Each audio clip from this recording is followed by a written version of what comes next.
Yeah, hello again. This video is regarding the fatigue stress cycles.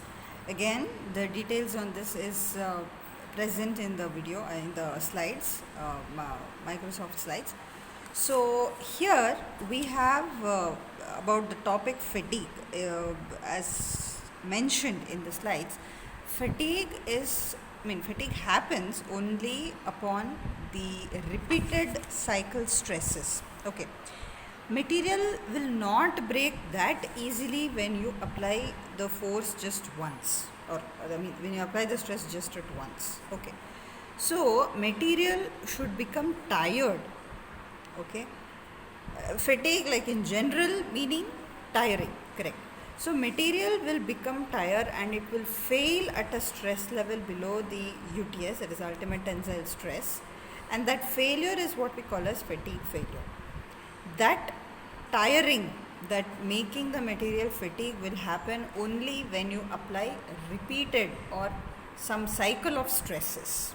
Okay, just in one stress application the material will not fail. By continuous application only the material gets tired and it will fail.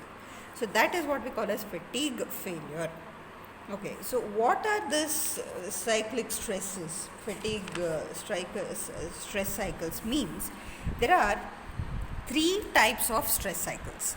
One is reversed stress cycle, another is repeated stress cycle, and the third one is random or irregular stress cycles. Okay, so what happens in the reversed stress cycle is that you have alternate tension compression. It's a sinusoidal curve, as you can see the graph. Okay, so it's alternative tension, alternative compression, alternate maximum stress, alternate minimum stress.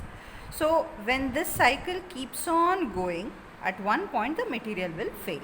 That is why it is called as a reversed stress cycle. It's the simple form of applying the stress.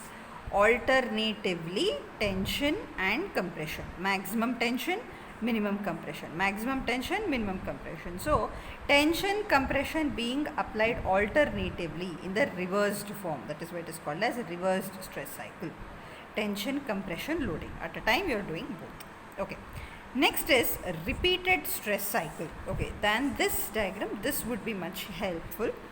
So repeated stress cycles, what we do here is we apply maximum and minimum amount of tension or maximum or minimum stresses of compression. Okay, like how it was reversed, both tension, compression, how those two stresses were applied.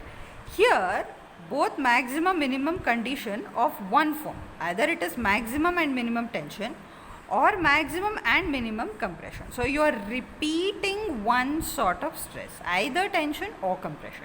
That is why it is called as repeated stress cycle. Tension, tension, loading, which is at maximum and at the minimum level. Okay, next is irregular or random cycle.